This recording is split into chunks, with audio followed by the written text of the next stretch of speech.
In societies dominated by modern conditions of production, life is presented as an immense accumulation of spectacles.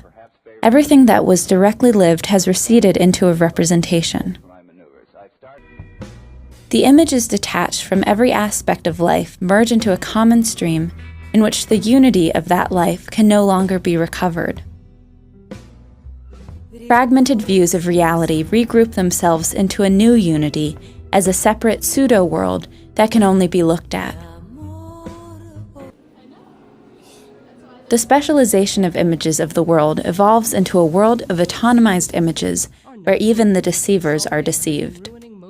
The spectacle is a concrete inversion of life, an autonomous movement of the non-living. The spectacle presents itself simultaneously as society itself, as a part of society, and as a means of unification. As a part of society, it is the focal point of all vision and all consciousness. But due to the very fact that this sector is separate, it is in reality the domain of delusion and false consciousness.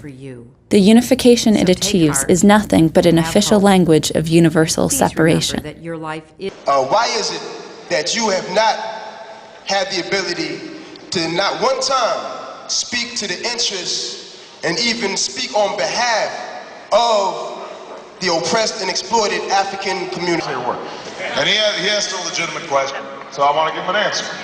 I think you're misinformed about when you say not one time. Every issue you've spoken about, I actually did speak out. When it came to, hold on. A week ago, when I introduced the budget repair bill. The spectacle is not a collection of images. It is a social relation between people that is mediated by images.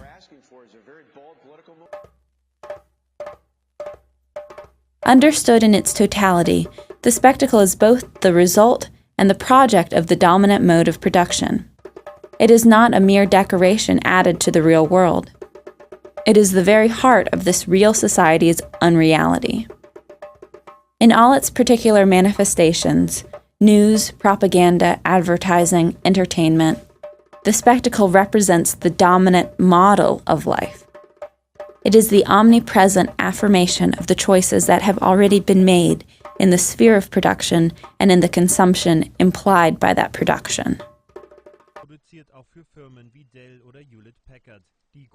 Separation is itself an integral part of the unity of this world, of a global social practice split into reality and image. The social practice confronted by an autonomous spectacle is at the same time the real totality which contains that spectacle. But the split within this totality mutilates it to the point that the spectacle seems to be its goal.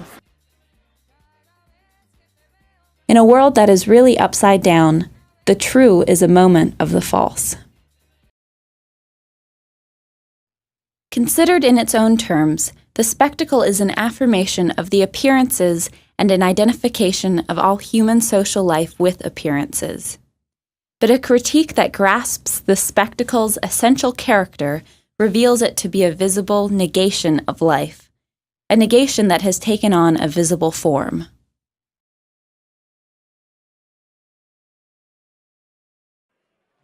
The spectacle presents itself as a vast, inaccessible reality that can never be questioned. Its sole message is, what appears is good, what is good appears. The passive acceptance it demands is already effectively imposed by its monopoly of appearances, its manner of appearing without allowing any reply.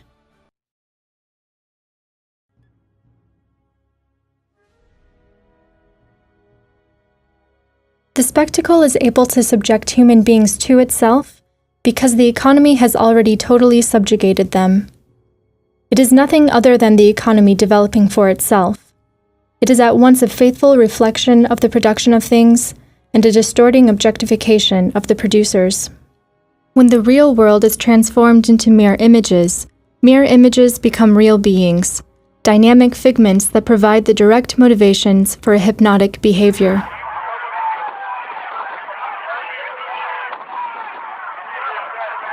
As long as necessity is socially dreamed, dreaming will remain a social necessity. The spectacle is the bad dream of a modern society in chains, and ultimately expresses nothing more than its wish for sleep. The spectacle is the guardian of that sleep.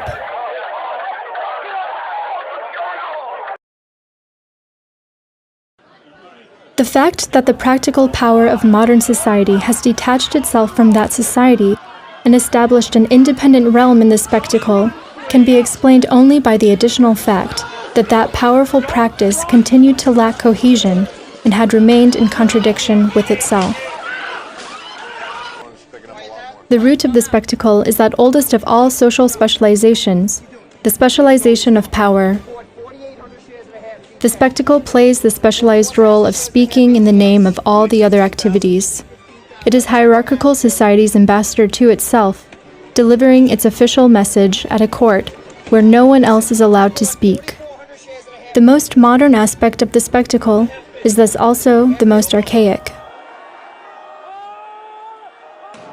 The social separation reflected in the spectacle is inseparable from the modern state, the product of the social division of labor that is both the chief instrument of class rule and the concentrated expression of all social divisions.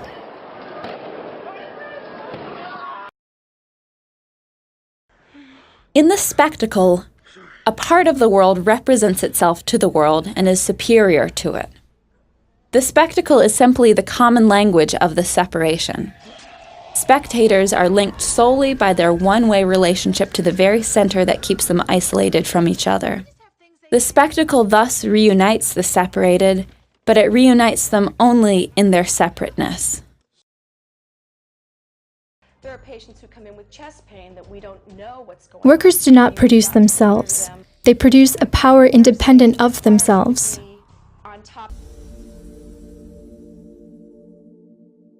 The success of this production, the abundance it generates, is experienced by the producers as an abundance of dispossession. As their alienated products accumulate, all time and space become foreign to them. The forces that have escaped us display themselves to us in all their power. It's all built by inmates. These workers are female inmates at the California Institution for Women in Corona. Though separated from what they produce, people nevertheless produce every detail of their world with ever-increasing power. They thus also find themselves increasingly separated from that world. The closer their life comes to being their own creation, the more they are excluded from that life. In 2007, he reportedly sold a skull studded with diamonds for £50 million. The spectacle is capital, accumulated to the point that it becomes images.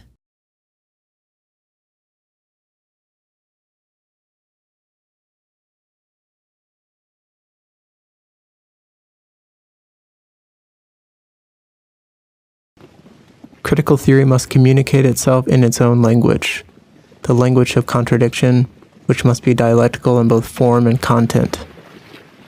It must be an all-inclusive critique, and it must be grounded in history. It is not a 0 degree of writing, but its reversal.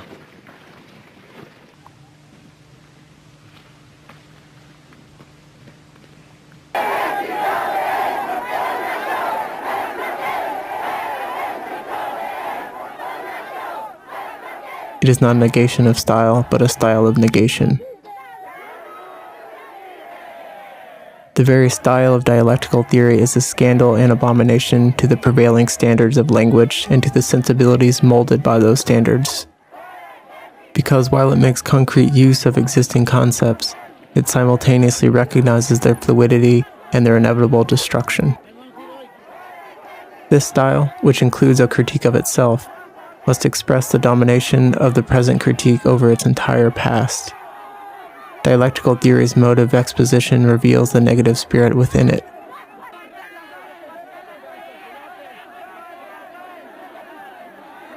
Truth is not like some finished product in which one can no longer find any trace of the tool that made it. This theoretical consciousness of a movement whose traces remain visible within it is manifested by the reversal of established relationships between concepts and by the detornment of all achievements of earlier critical efforts.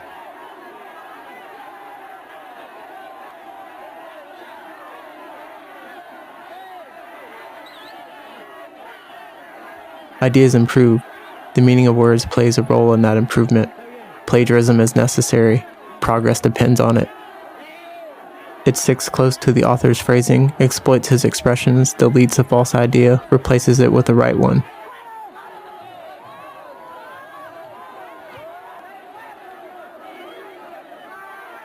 Detornment is the flexible language of anti-ideology. It appears in communication that knows it cannot claim to embody any definitive certainty. It is language that cannot and need not be confirmed by any previous or supercritical reference. On the contrary, its own internal coherence and practical effectiveness are what validate the previous kernels of truth that it has brought back into play. Detornment has grounded its cause on nothing but its own truth as present critique. The element of overt detornment in formulated theory refutes any notion that such theory is durably autonomous. By introducing into the theoretical domain the same type of violent subversion that disrupts and overthrows every existing order, detornment serves as a reminder that theory is nothing in itself, that it can realize itself only through historical action and through the historical correction that is its true allegiance.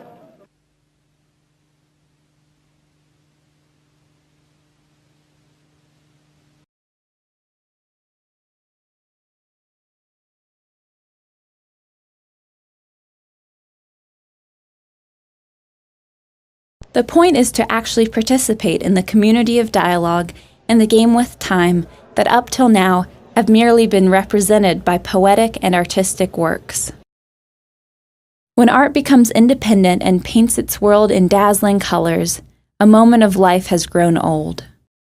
Such a moment cannot be rejuvenated by dazzling colors, it can only be evoked in memory. The greatness of art only emerges at the dusk of life.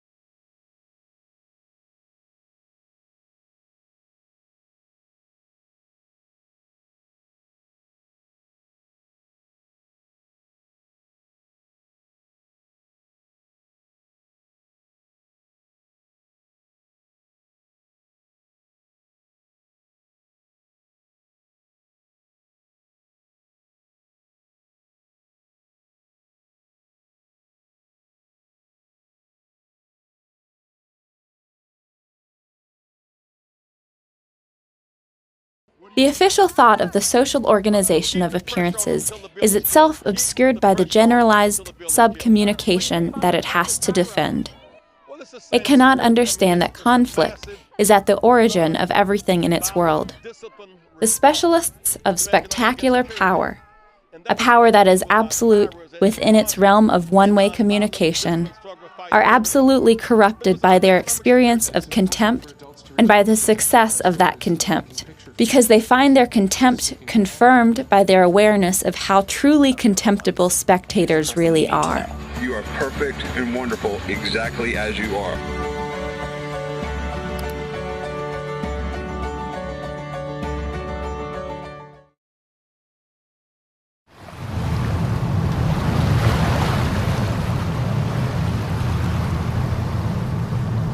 Your life is your life.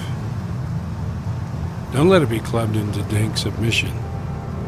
Be on the watch. There are ways out. There is light somewhere. It may not be much light, but it beats the darkness. Be on the watch.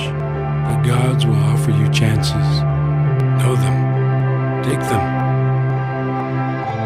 You can't beat death, but you can beat death in life sometimes. And the more often you learn to do it, the more light there will be. Your life is your life. Know it while you have it. You are marvelous. The gods wait to delight in you.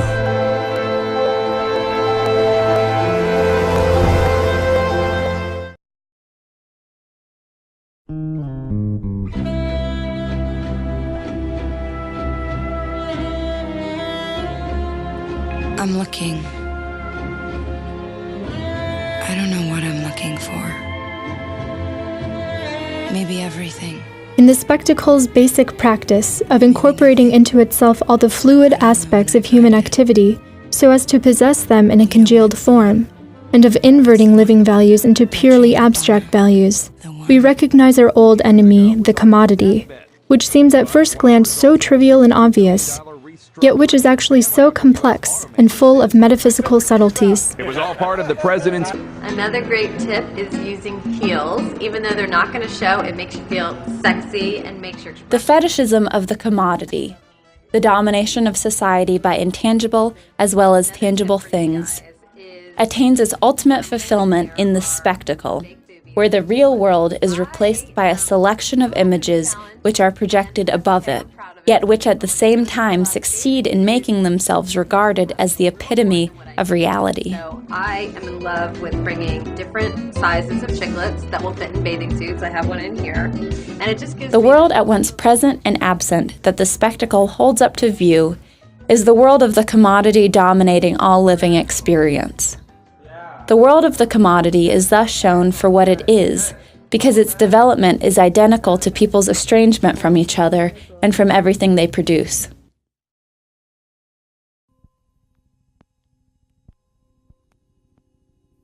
As long as the economy's role as material basis of social life was neither noticed nor understood, remaining unknown precisely because it was so familiar, the commodity's dominion over the economy was exerted in a covert manner.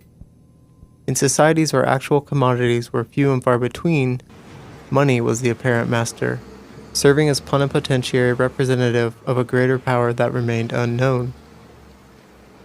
With the Industrial Revolution's manufactural division of labor and mass production for a global market, the commodity finally became fully visible as a power that was colonizing all social life. It was at that point that the political economy established itself as the dominant science, and as the science of domination. County Emergency Operations Center. The Los Angeles County Sheriff's Department is now in total mobilization. The spectacle is a permanent opium war designed to force people to equate goods with commodities and to equate satisfaction with a survival that expands according to its own laws. Consumable survival must constantly expand because it never ceases to include privation. If augmented survival never comes to a resolution, if there is no point where it might stop expanding, this is because it is itself stuck in the realm of privation.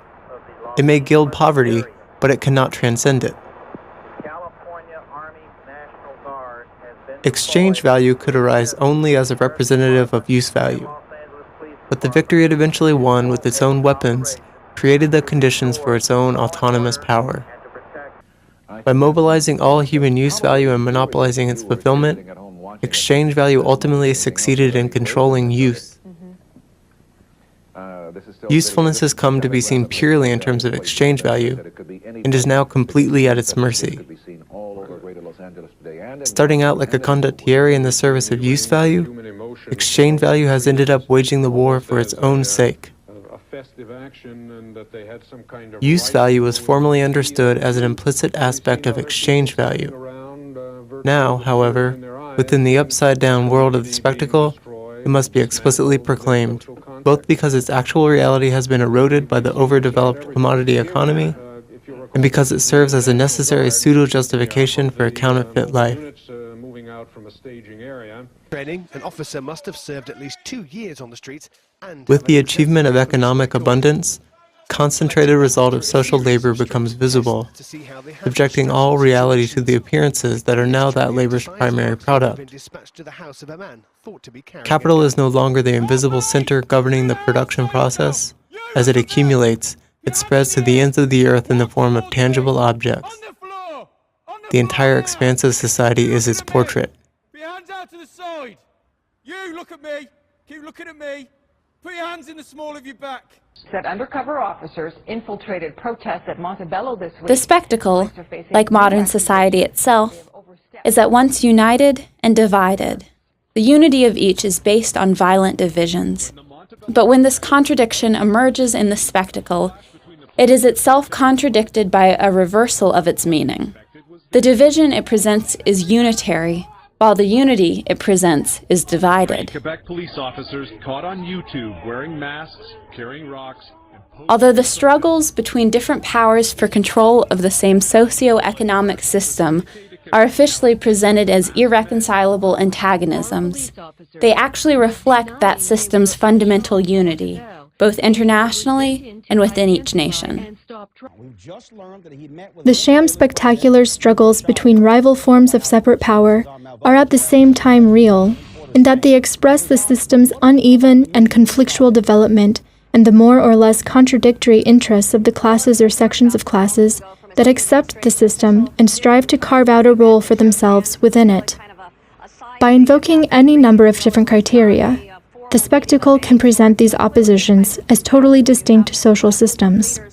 But in reality, they are nothing but particular sectors whose fundamental essence lies in the global system that contains them, the single movement that has turned the whole planet into its field of operation, capitalism.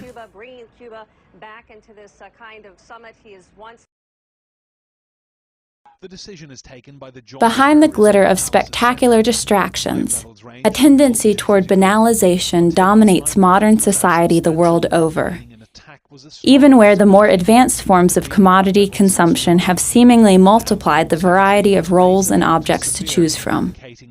The vestiges of religion and of the family, the latter is still the primary mechanism for transferring class power from one generation to the next, along with the vestiges of moral repression imposed by those two institutions, can be blended with ostentatious pretensions of worldly gratification precisely because life in this particular world remains repressive and offers nothing but pseudo-gratifications.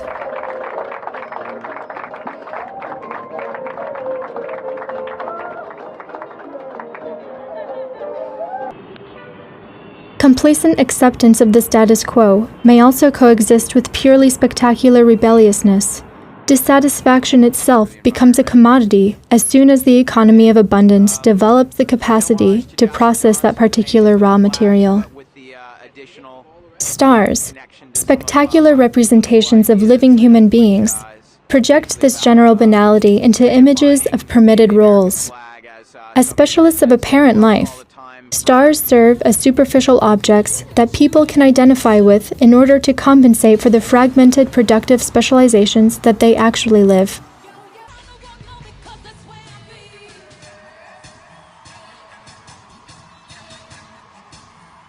The function of these celebrities is to act out various lifestyles or socio-political viewpoints in a full, totally free manner.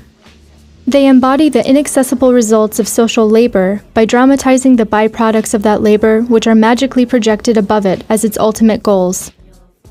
Power and vacations, the decision-making and consumption that are at the beginning and the end of a process that is never questioned. On one hand, a governmental power may personalize itself as a pseudo-star. On the other, a star of consumption may campaign for recognition as a pseudo-power over life. But the activities of these stars are not really free, and they offer no real choices. But I'm saying paths are here, and you have to tell us what we can do and what we can do together. What we got to deal with is concept of poverty, man. The spectacular oppositions conceal the unity of poverty. If different forms of the same alienation struggle against each other in the guise of irreconcilable antagonisms, This is because they are all based on real contradictions that are repressed. The spectacle exists in a concentrated form and a diffuse form, depending on the requirements of the particular stage of poverty it denies and supports. In both cases, it is nothing more than an image of happy harmony surrounded by desolation and horror at the calm center of misery. And Federal Reserve Chairman Ben Bernanke. Concentrated spectacle is primarily associated with bureaucratic capitalism, though it may also be imported as a technique for reinforcing state power in more backward mixed economies, or even adopted by advanced capitalism during moments of crisis. Bureaucratic property is itself concentrated, in that the individual bureaucrat takes part in the ownership of the entire economy only through his membership in the community of bureaucrats. And since the commodity production is less developed under bureaucratic capitalism, it too takes on a concentrated form.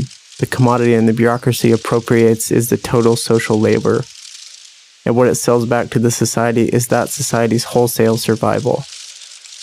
The dictatorship of the bureaucratic economy cannot leave the exploited masses any significant margin of choice because it has had to make all the choices itself, and any choice made independently of it, whether regarding food or music or anything else, thus amounts to the declaration of war against itself.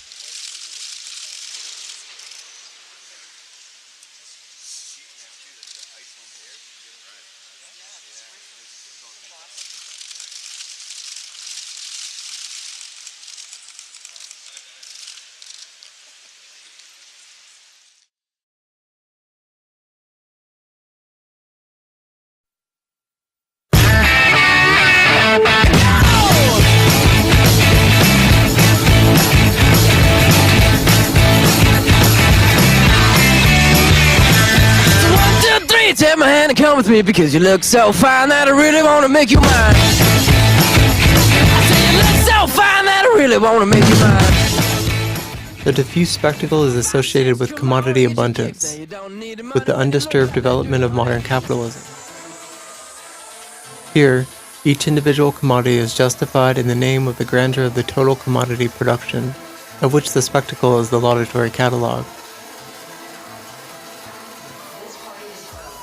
Irreconcilable claims jockey for position on the stage of the affluent economy's unified spectacle, and different star commodities simultaneously promote conflicting social policies. The automobile spectacle, for example, strives for the perfect traffic flow entailing the destruction of old urban districts, while the city spectacle needs to preserve those districts as tourist attractions.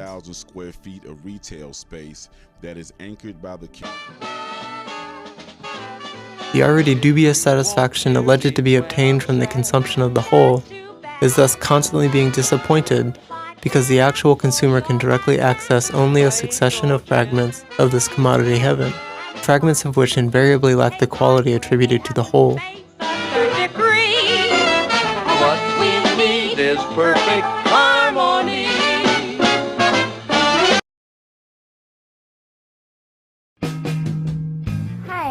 I started Suicide Girls in 2001. Each individual commodity fights for itself.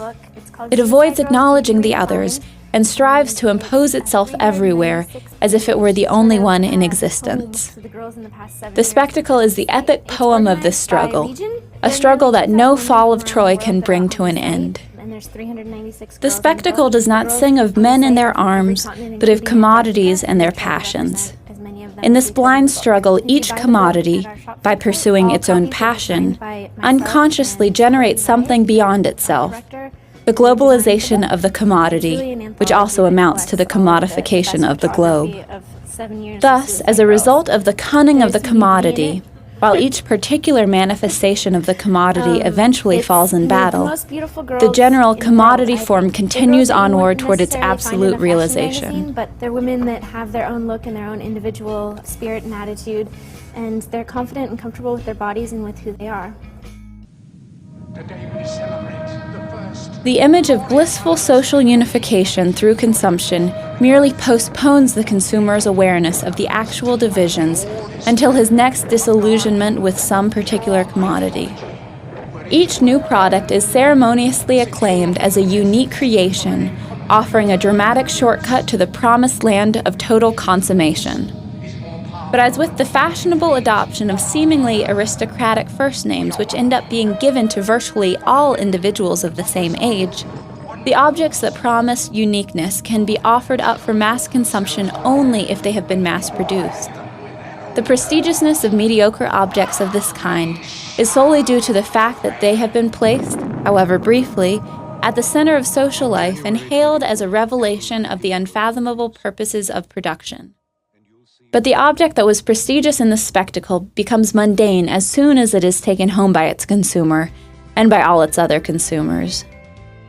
Too late, it reveals its essential poverty, a poverty that inevitably reflects the poverty of its production.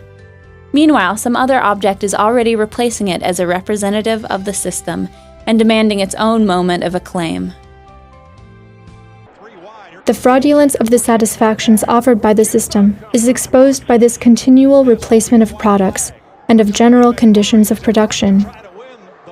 In both the diffuse and the concentrated spectacle, entities that have brazenly asserted their definitive perfection nevertheless end up changing, and only the system endures.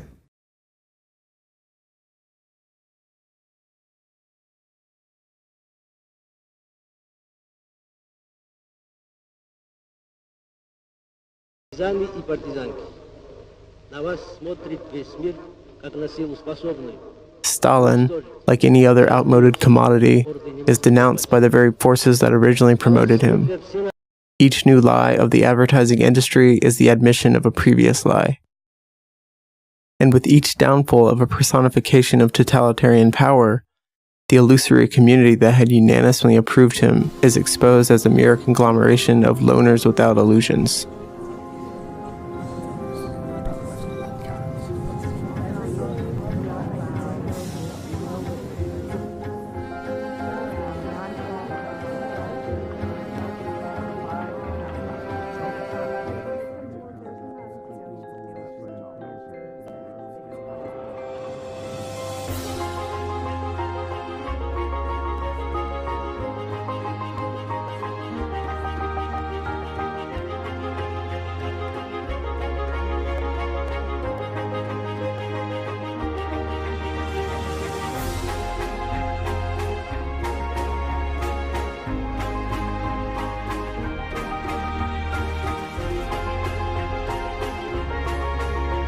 The things the spectacle presents as eternal are based on change and must change as their foundations change.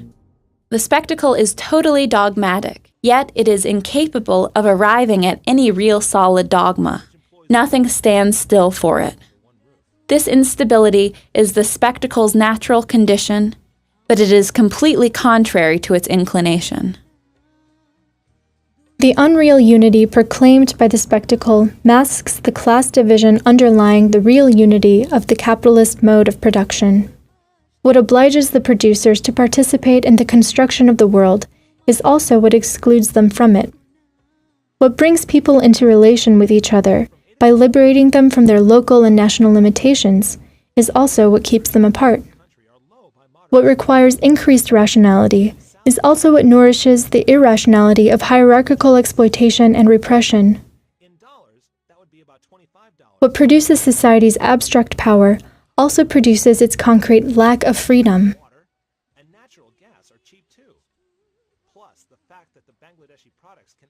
That matches your personal taste, your mood, made just the way you want it. Capitalist production has unified space, breaking down the boundaries between one society and the next. This unification is at the same time an extensive and intensive process of banalization. Just as the accumulation of commodities mass-produced for the abstract space of the market shattered all regional and legal barriers and all the medieval guild restrictions that maintain the quality of craft production, it also undermined the autonomy and quality of places. This homogenizing power is the heavy artillery that has battered down all the walls of China. The free space of commodities is constantly being altered and redesigned in order to become ever more identical to itself, to get as close as possible to motionless monotony.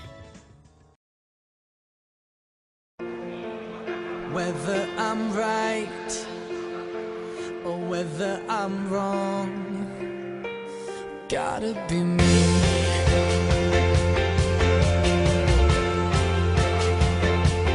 I want to live, not merely survive. And I won't give up on this dream of life that keeps me alive. Gotta be me. I've gotta be me. Oh yeah, I gotta be me. Oh yeah, I gotta be me. Oh yeah, I gotta be me. What else could I be but who I am? Gotta be me.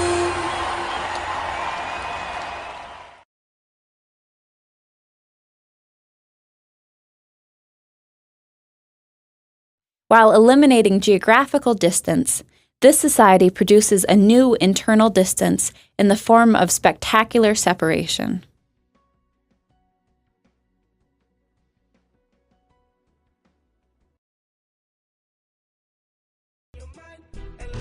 Tourism, human circulation packaged for consumption, a byproduct of the circulation of commodities, is the opportunity to go and see what has been banalized. The economic organization of travel to different places already guarantees their equivalence. The modernization that has eliminated the time involved in travel has simultaneously eliminated any real space from it.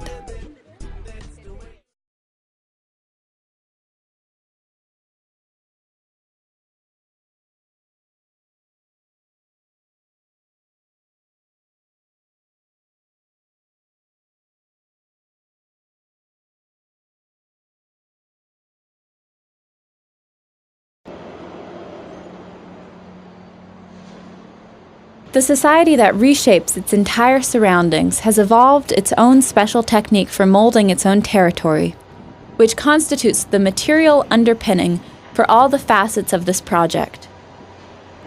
Urbanism, city planning, is capitalism's method for taking over the natural and human environment. Following its logical development toward total domination, capitalism now can and must refashion the totality of space into its own particular decor.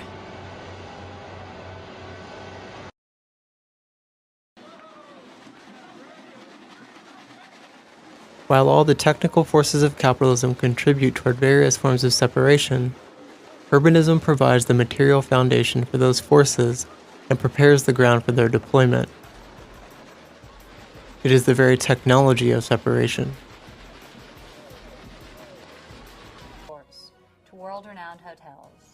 In all previous periods, architectural innovations were designed exclusively for the ruling classes. Now, for the first time, a new architecture has been specifically designed for the poor. The aesthetic poverty and vast proliferation of this new experience in habitation stem from its mass character, which character in turn stems both from its function and from the modern conditions of construction. The obvious core of these conditions is the authoritarian decision-making, which abstractly converts the environment into an environment of abstraction. Urbanism is one of the most glaring expressions of the contradiction between the growth of society's material powers and the continued lack of progress toward any conscious control of those powers.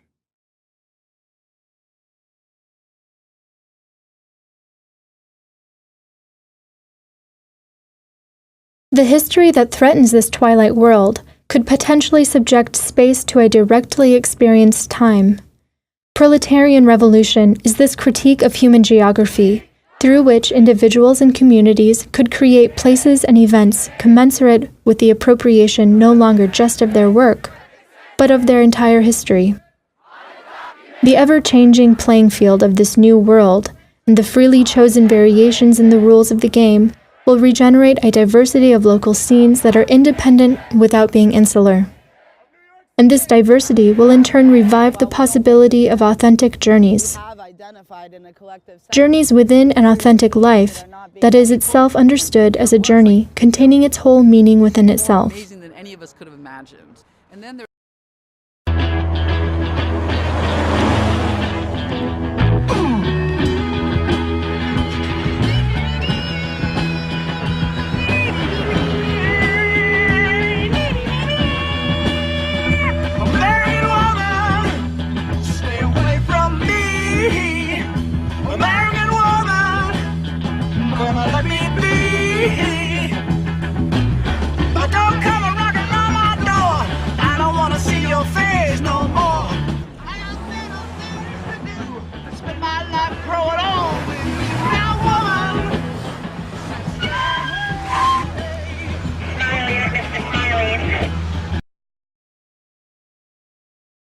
The time of production, commodified time, is an infinite accumulation of equivalent intervals.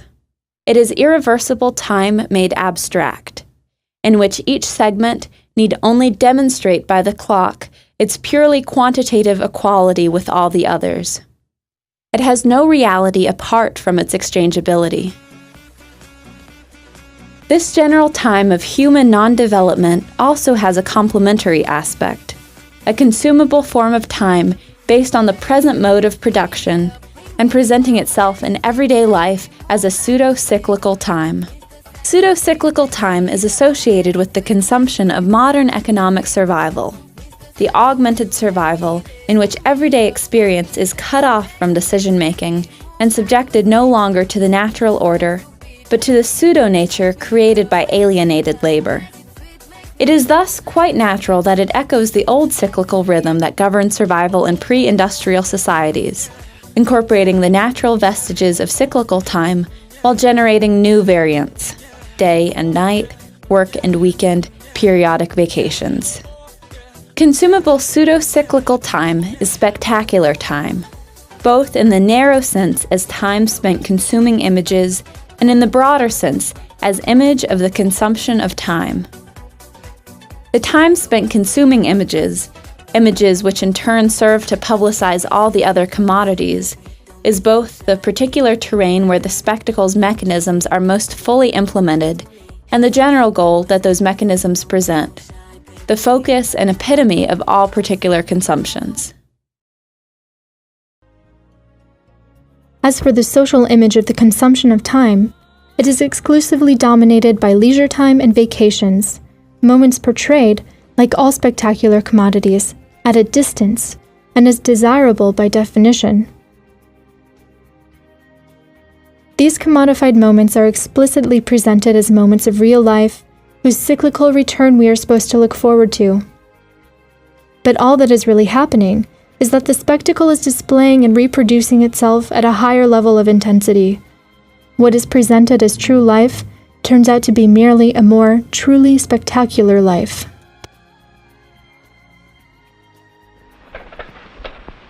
Did you ever see a mouse that acted as if you were afraid of cheese? Afraid of cheese? Sounds impossible, doesn't it? But watch this.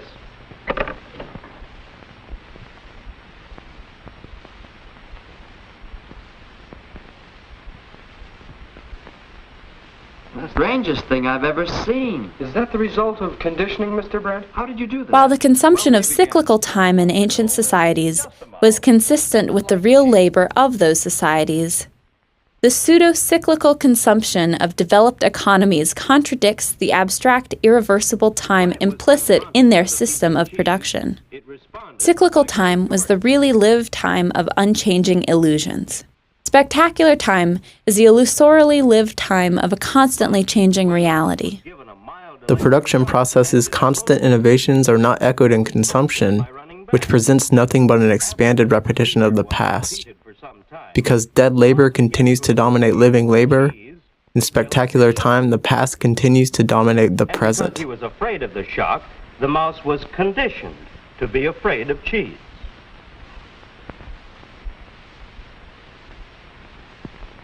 Now, he responds to cheese as he would ordinarily respond to an electric shock. That's what we call conditioning. We hitch up a stimulus, the cheese, with a new response. Must be pretty hard on the mouse. But it doesn't happen to people that way, does it? Let's find out. The lack of general historical life also means that individual life as yet has no history. The pseudo-events that vie for attention in spectacular dramatizations have not been lived by those who are informed about them. And in any case, they are soon forgotten due to their increasing frenetic replacement at every pulsation of the spectacular machinery. Conversely, what is really lived has no relation to the society's official version of irreversible time, and conflicts with the pseudo-cyclical rhythm of that time's consumable byproducts. This individual experience of a disconnected everyday life remains without language, without concepts, and without critical access to its own past, which has nowhere to be recorded. Uncommunicated, misunderstood, and forgotten, it is smothered by the spectacle's false memory of the unmemorable. What do we want? Justice! What do we want? Justice! All power to the people! All power to the people! The spectacle, considered as the reigning society's method for paralyzing history and memory and for suppressing any history based on historical time, represents a false consciousness of time.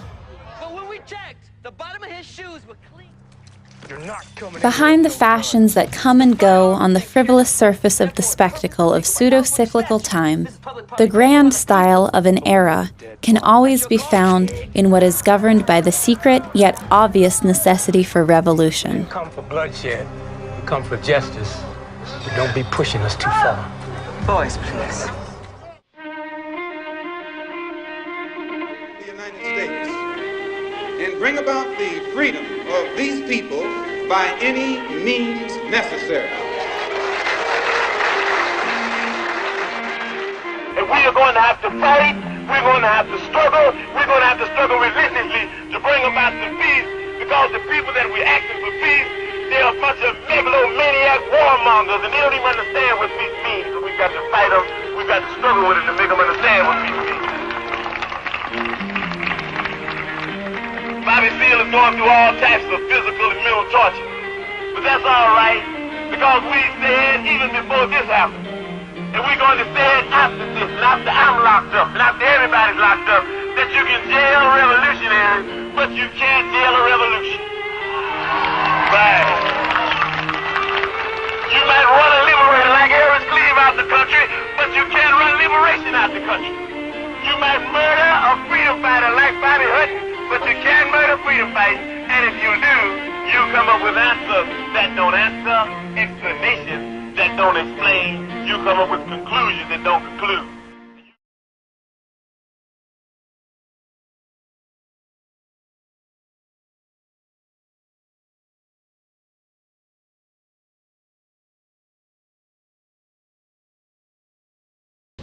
That means trying to overcome the elements of repression and oppression and destruction and coercion that exist in any existing society, ours for example. Examining history amounts to examining the nature of power. Greece was the moment when power and changes in power were first debated and understood. It was a democracy of the masters of society, a total contrast to the despotic state, where power settles accounts only with itself, within the impenetrable obscurity of its inner sanctum, by means of palace revolutions, which are beyond the pale of discussion whether they fail or succeed. Not in a post-September 11th world.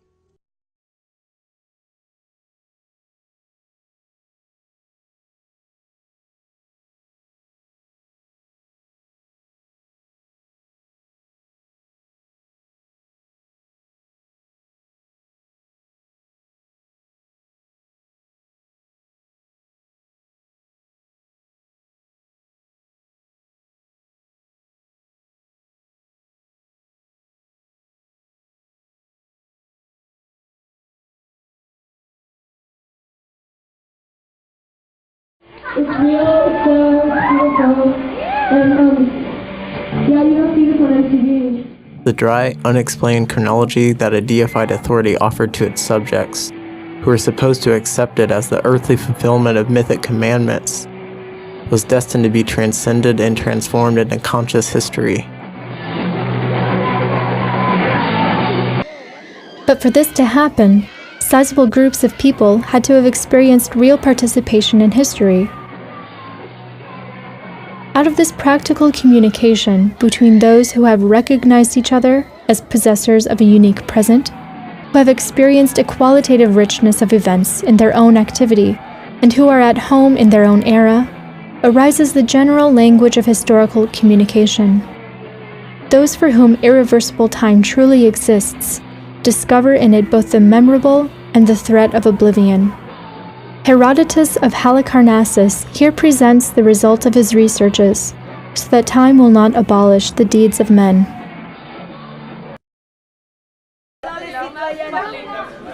Vous avez entendu qu'on allait créer l'Union dans le 11e? Oui, on a entendu ça, oui. L'Union des femmes. L'Union des femmes. Je sais pas trop à quoi Il ça est peut temps nous de servir, s'unir. moi. C'est pour ça que je parle de l'implication dans le film. Par exemple, il y a des groupes, il y a quelques lycéens qui sont avec nous sur cette histoire. Et quand on leur demande qu'est-ce qu'ils ont appris à l'école, quelle est la mémoire de ce qu'ils ont appris, est-ce qu'ils ont l'impression que ce qu'ils apprennent à l'école au niveau de l'histoire, ça a un rapport avec ce qu'on vit dans le présent? Est-ce qu'ils ont l'impression que ce qu'on leur donne comme matière, ça leur permet de percevoir le monde aujourd'hui? Est-ce que l'histoire a changé parce que l'histoire a changé pour nous? Est-ce que ce qu'on leur apprend, on le leur apprend d'une différente manière? Et je me suis aperçue que non. Qu'en fait, ils avaient appris la même chose que ce que nous, on avait appris il y a 10 ans. Or, il y a, depuis une dizaine d'années, énormément de choses qui ont évolué et une énorme prise de conscience qui est vraiment, vraiment urgente à prendre. Et je m'aperçois que, par exemple, sur ce film, il y a un grand décalage entre la réflexion et l'action.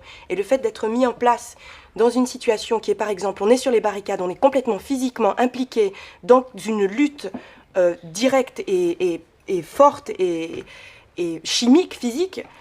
Dès que la caméra arrive et qu'il faut que la parole sorte de là, on a un rapport très difficile. On a un rapport très difficile à ce que la réflexion soit en relation avec l'action. Et je trouve que le vrai changement possible, il est vraiment dans ce travail-là. Il est vraiment... et il n'est pas dans une démission de « oui, mais de toute façon, on sait très bien comment ça va se passer. De toute façon, c'est dur parce qu'on n'arrive pas à se réunir en collectif. » Mais il est vraiment, vraiment profondément dans une recherche de... comment c'est possible d'être plus en relation avec ce qu'on pense, avec ce qu'on peut dire, avec les idées. Et se battre, si on veut plus se battre physiquement, violemment, il faut continuer de se battre sur les idées et sur qu'est-ce qu'il faut, comment les défendre physiquement, ces idées. The bourgeoisie has thus made irreversible historical time known and has imposed it on society. But it has prevented society from using it. Once there was history, but not anymore, because the class of owners of the economy, which is inextricably tied to economic history, must repress every other irreversible use of time because it is directly threatened by them all. The ruling class, made up of specialists in the possession of things, who are themselves therefore possessed by things, is forced to link its fate with the preservation of this reified history, that is, with the preservation of a new immobility within history.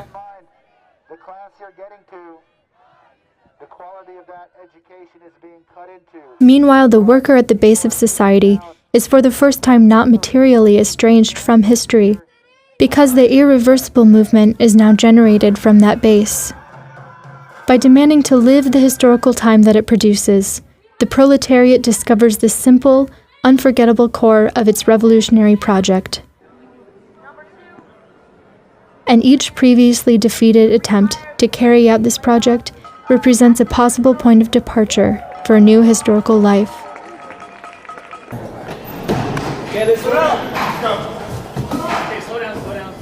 With the development of capitalism, irreversible time has become globally unified. Universal history becomes a reality because the entire world is brought under the sway of this time's development. But this history that is everywhere simultaneously the same is as yet nothing but an intra-historical rejection of history. What appears the world over as the same day is merely the time of economic production, time cut up into equal abstract fragments. This unified, irreversible time belongs to the global market and thus also to the global spectacle. The irreversible time of production is first of all the measure of commodities. The time officially recognized throughout the world as the general time of society actually only reflects the specialized interests that constitute it, and thus is merely only one particular type of time.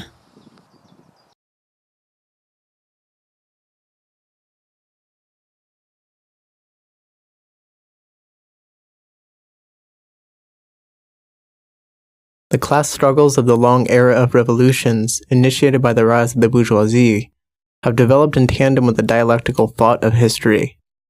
The thought which is no longer content to seek the meaning of what exists, but which strives to comprehend the disillusion of what exists, and in the process breaks down every separation. This historical thought is still a consciousness that always arrives too late. A consciousness that can only formulate retrospective justifications of what has already happened. It has thus gone beyond the separation only in thought.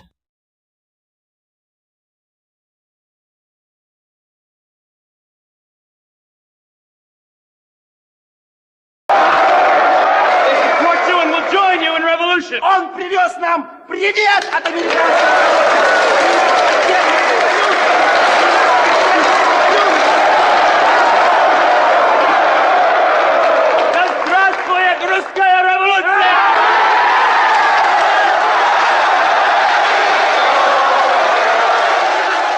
When the proletariat demonstrates through its own actions that this historical thought has not been forgotten, its refutation of that thought's conclusion is at the same time a confirmation of its method.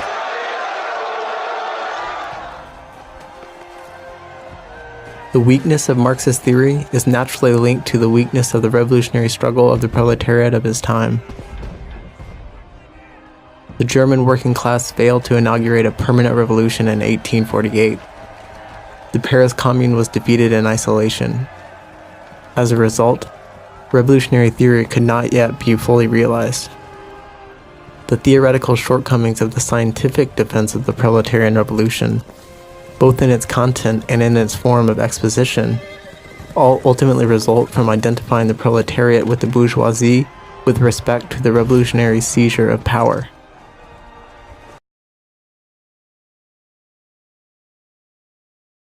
The only two classes that really correspond to Marxist theory, the two pure classes that the entire analysis of capital brings to the fore, are the bourgeoisie and the proletariat. These are the two revolutionary classes in history, but operating under very different conditions. The bourgeoisie revolution is done. The proletarian revolution is yet unrealized project, born on the foundation of the earlier revolution, but differing from it qualitatively. If one overlooks the originality of the historical role of the bourgeoisie, one also tends to overlook the specific originality of the proletarian project, which can achieve nothing unless it carries its own banners and recognizes the immensity of its own task. The bourgeoisie came to power because it was the class of the developing economy. The proletariat cannot create its own new form of power except by becoming the class of consciousness. The growth of productive forces will not in itself guarantee an emergence of such a power, not even indirectly by way of increasing dispossession which that growth entails. Nor can a Jacobin-style seizure of the state be a means to this end. The proletariat cannot make use of any ideology designed to disguise its partial goals as general goals, because the proletariat cannot preserve any partial reality that is truly its own.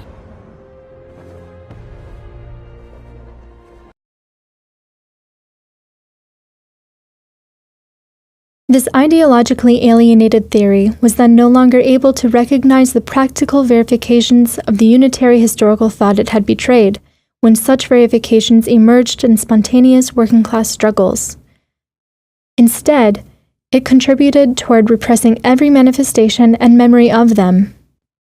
Yet those historical forms that took shape in struggle were precisely the practical terrain that was needed in order to validate the theory. They were what the theory needed, yet that need had not been formulated theoretically. The Soviet, for example, was not a theoretical discovery, and the most advanced theoretical truth of the International Working Men's Association was its own existence and practice.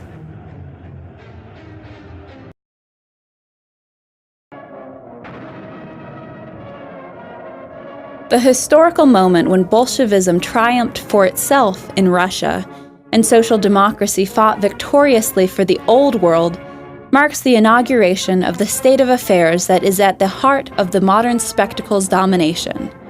The representation of the working class has become an enemy of the working class.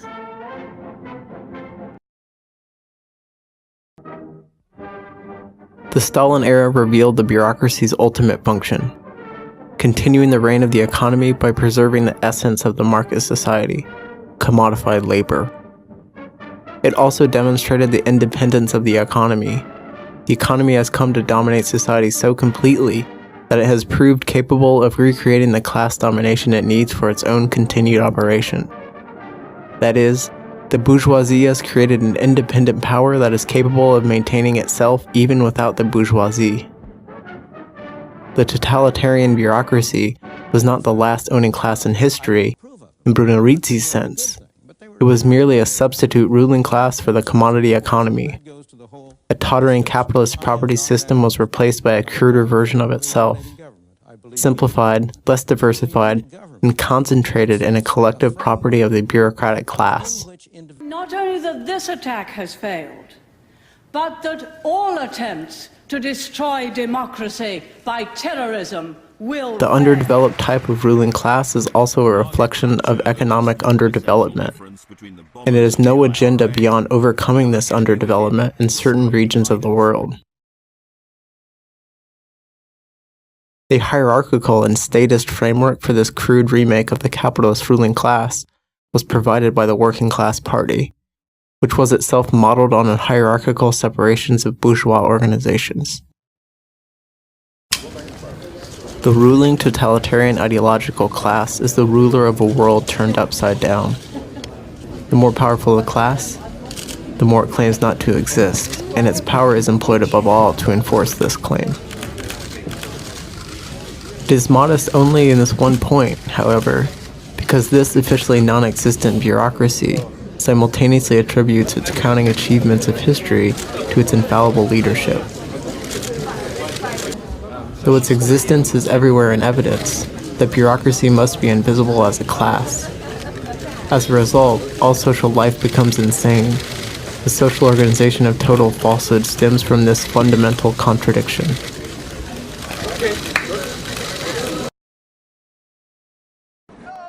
When the proletariat discovers that its own externalized power contributes to the constant reinforcement of capitalist society, no longer only in the form of its alienated labor, but also in the form of the trade unions, political parties, and state powers that it had created in the effort to liberate itself, it also discovers through concrete historical experience that it is the class that must totally oppose all rigidified externalizations and all specializations of power.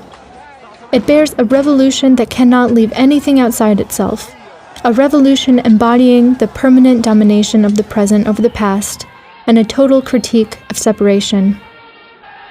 And it must discover the appropriate form of action to carry out this revolution. No quantitative amelioration of its impoverishment, no illusory participation in a hierarchized system can provide a lasting cure for its dissatisfaction, because the proletariat cannot truly recognize itself in any particular wrong it has suffered, nor in the righting of any particular wrong. It cannot recognize itself even in the righting of many such wrongs, but only in the righting of the absolute wrong of being excluded from any real life.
New signs of negation are proliferating in the most economically advanced countries.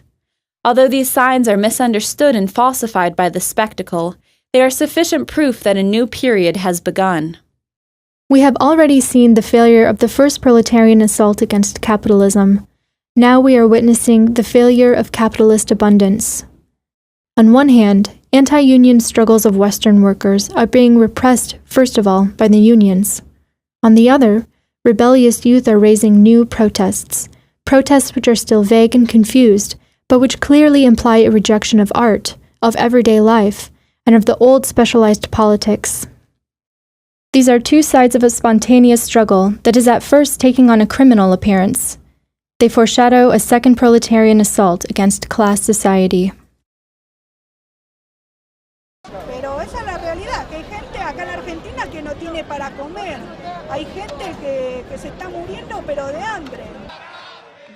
As capitalism's ever-intensifying imposition of all alienation at all levels makes it increasingly hard for workers to recognize and name their own impoverishment, putting them in the position of having to reject that impoverishment in its totality or not at all, revolutionary organization has had to learn that it can no longer combat alienation by means of alienated forms of struggle.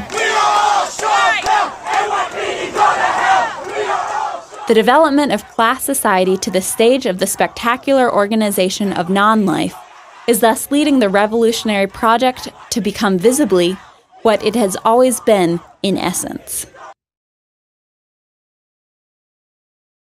Revolutionary theory is now the enemy of all revolutionary ideology, and it knows it.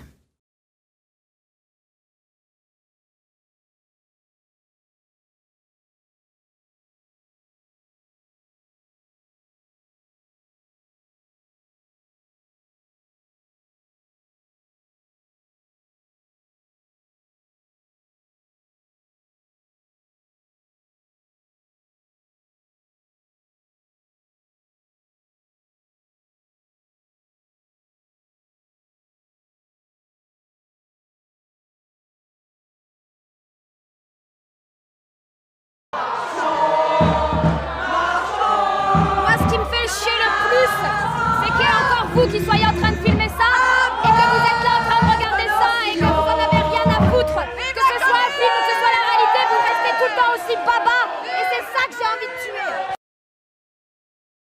Tu vois, moi je hais la guerre, mais je hais encore plus ceux qui nous la font, car ils nous méprisent, car ils n'ont aucune pitié et nous non plus. No, not a speech, proposing a toast. In Georgian style, Luigi. How did you recognize me? I know you. Your glasses up, friends. In Georgian toast, the little story always comes first. I had a dream. I found myself in a graveyard where all the tombstones were marked in a curious way. 1822, 1826, 1930, 34, always like that, always a very short time between birth and death. In the graveyard was a very old man. I asked him how it was that he had lived so long when everyone else in his village had died so young. But no, he told me this. Not that we die early, it is just that here on our tombstones we do not count the years of a man's life, but rather the length of time he has kept a friend. Let's drink to friendship. Aujourd'hui, c'est soir! C'est un soir d'être soi-même une barricade! Qu'est-ce que tu penses qui se passe en ce moment? En ce moment quoi? Aujourd'hui! C'est les mêmes choses! Ça ne prend pas les mêmes formes, mais c'est les mêmes choses! C'est la même aliénation! Je serais prêt à défendre coûte que coûte ce à quoi on croit. Et c'est certainement pas de monter les gens les uns contre les autres pour faire enrichir les industriels et la bourse. La guerre aujourd'hui, ce ne sont pas des minorités qui veulent vivre ensemble. Ce sont des gros appareils, des grosses machines industrielles. Et vous feriez quoi aujourd'hui? Je sais pas si des barricades comme ça servira à quelque chose pour lutter contre la mondialisation de l'économie. Je sais pas. Qu'est-ce que vous voulez alors? Qu'est-ce que vous voudriez? J'ai peur, moi. J'ai peur maintenant. Parce que je sais pas où ils sont, nos ennemis, maintenant. Je sais pas. Le problème, c'est que nos ennemis, on les reconnaît plus. On sait plus qui ils sont. Ils sont partout. Il y a l'impossibilité de fabriquer ce genre de barricades. Il faut qu'on se batte contre les médias. Il faut se servir des mêmes armes. Les ordinateurs, Internet, la télévision. Ces putains de moments, c'est maintenant. si on n'allait pas se battre. C'est comme si on mourait à soi-même. Et que la commune, on l'emmène avec nous sur les barricades. C'est notre choix et notre liberté. Grâce à ça. C'est tout. Je voulais juste dire ça, c'est tout. Vous pensez que vous allez survivre à cette situation? Je sais pas, mais c'est le... Moi j'y crois. Si j'y croyais pas, je pourrais pas aller me battre. Vous savez ce qui se passe en ce moment dans les autres quartiers de Paris?